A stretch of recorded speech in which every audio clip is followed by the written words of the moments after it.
Hello, and we're going to look at using our calculator in Radians today and how to set your calculator up. Now, something I often suggest to students is you'll have this lovely calculator, which I've got in front of me, which you got for A level. You hopefully still have somewhere your GCSE calculator, and it really can be worth having one calculator you always keep in degrees and one you keep in radians. There are going to be times when you are going to have to um, use your graphical calculator in degrees and radians, and you'll have to do that converting between. But lots of errors I see are when students by mistake calculating radians when it should be degrees or vice versa. I would personally perhaps leave this one in radians, um, and because you will find that you'll more likely want to use it for writing calculations where you've differentiated and integrated, and those results will be in radians, so you'll use it more. The other reason I suggest that the other calculator that's your non-A level calculator, your GCSE calculator is in degrees, is because mechanics will be all in degrees, and you don't usually need much more than a GCSE calculator for mechanics, whereas you do need more than a GCSE calculator for other topics which come up in core. But that's my suggestion to you. I like the two calculator ideas. You don't need it. Anyway, back to this. So let's start with sine of 48. We all know how to do that. So on this calculator, let me just go back there. You need your matrix. If we go to that one there, and you would just type sine 48, execute, and there we go. That's your answer, which you should get. Now, I say to do that because it's worth checking you're in the right setting to start with. Maybe you're not in degrees, maybe your calculator's already in radians.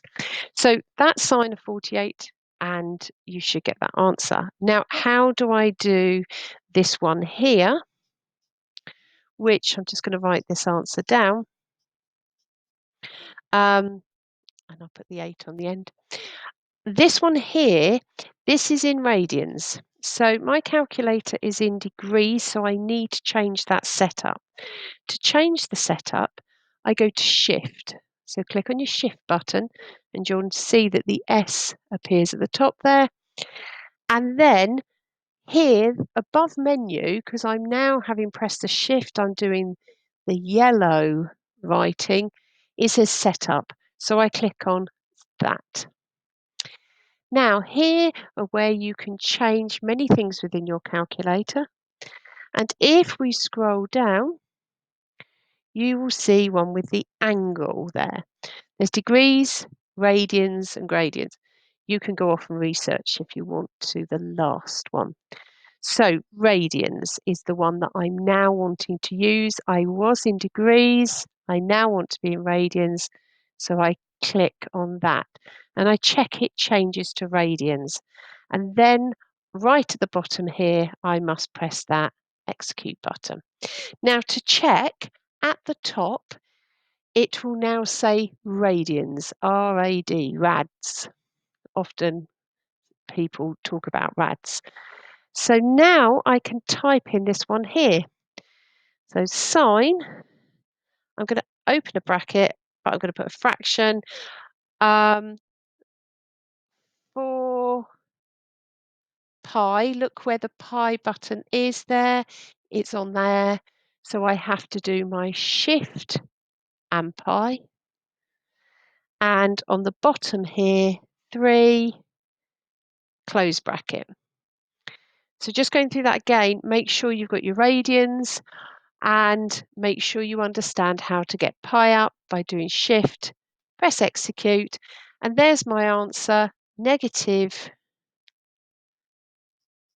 root 3 over 2, which if you want, you can get as a decimal by pressing your SD button, and it's negative 0.8660254,038. Personally, surds are going to be a lot better and a lot more useful. So there we go. That's how to use your calculator in Radians and how to get it into Radians. As I said, when you're doing questions, the big thing to do is always check that you have your calculator in radians when you want radians and degrees when you want degrees, and know how to change it. You might want to write a reminder on the front of your maths book, or if you've got can find that formula book, which you should have to hand, you could write a note of how to do it in your formula book, because that's a good place to have it, because it ends up with the formula book having all those little things that are easy to forget in there.